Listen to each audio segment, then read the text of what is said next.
Ola, amiguiños e amiguiñas, benvidos un día máis a Contos en Galego. O conto de hoxe, A abella na botella, de Roberto Mezquita e Alejandro Galindo. Había unha vez unha abella rosmona e unha bruxa roxa, que eran veciñas. A abella non paraba de queixarse da bruxa. As túas pocións máxicas cheiran que apestan. Vai e rebumbio armas coas outras bruxas. Estou farta do teu gato. Ata que un día a bruxa se cansou e botoulle un meigallo terrible. Carne de burro, carne de can, que te leve o furacán. A abella empezou a dar voltas e reviravoltas e antes de que se dese conta estaba encerrada nunha botella. Asustouse tanto ao pensar que podía quedar ali para sempre que se puxo a berrar e a espernexar. Menos mal que unha fada do bosque oíu o balborde e foi ver que pasaba. A abella contoulle que unha bruxa malvada a encerrara ali. Sacareite deste lugar horrible. E onde che gustaría vivir? Preguntou a fada. Pois, nunha casa de madeira, cunha horta, un par de vacas e unhas pitas, contestou a abella. De acordo, dixo a fada. Esta noite antes de dormir retorces o nariz 3 veces, tiras das orellas outras 3 e dis: Cora pocora, marmelada de mora, quero estar fora de aquí nunha hora. A abella fixo todo o que a fada lle dixera. Pola mañá, cando espertou, estaba nunha preciosa casa de madeira con horta, vacas e galiñas, e moi contenta.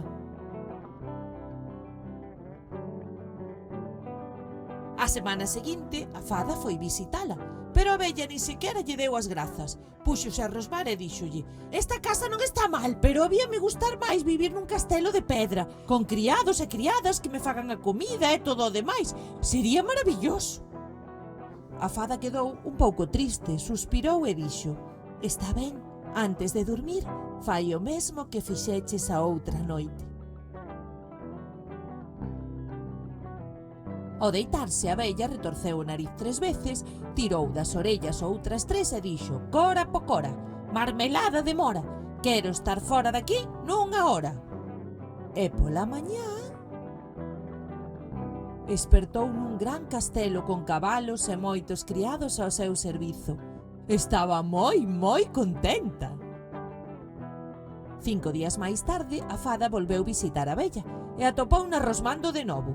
Tampouco esta vez lle deu as grazas, só dixo: Este castelo non está mal, pero habíame gustar máis vivir nun palacio de mármore con xardín, estanque e un trono de ouro para sentar e ser a raíña. Iso sería estupendo.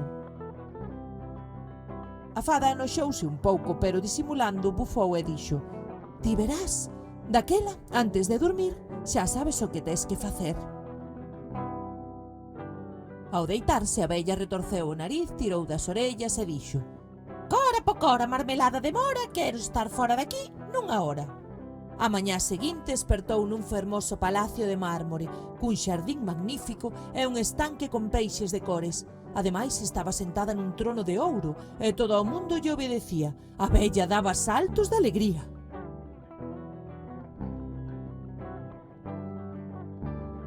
Tres días máis tarde, a fada foi visitar a abella e atopouna rosmando outra vez.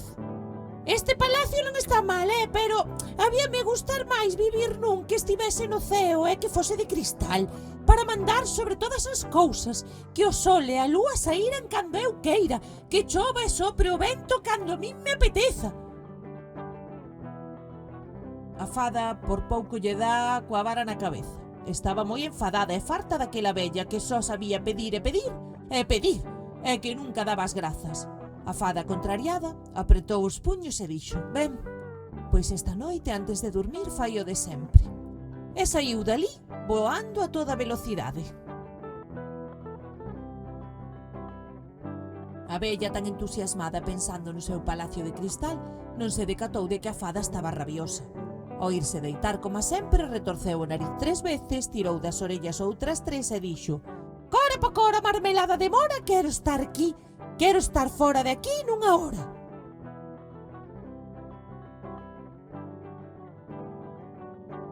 A mañá seguinte, cando espertou, a abella estaba nas nubes, sí, pero dentro da botella. E contan que esta vez tardou moito tempo en saír de ali. E ata aquí o conto de hoxe, amiguiños, unha aperta.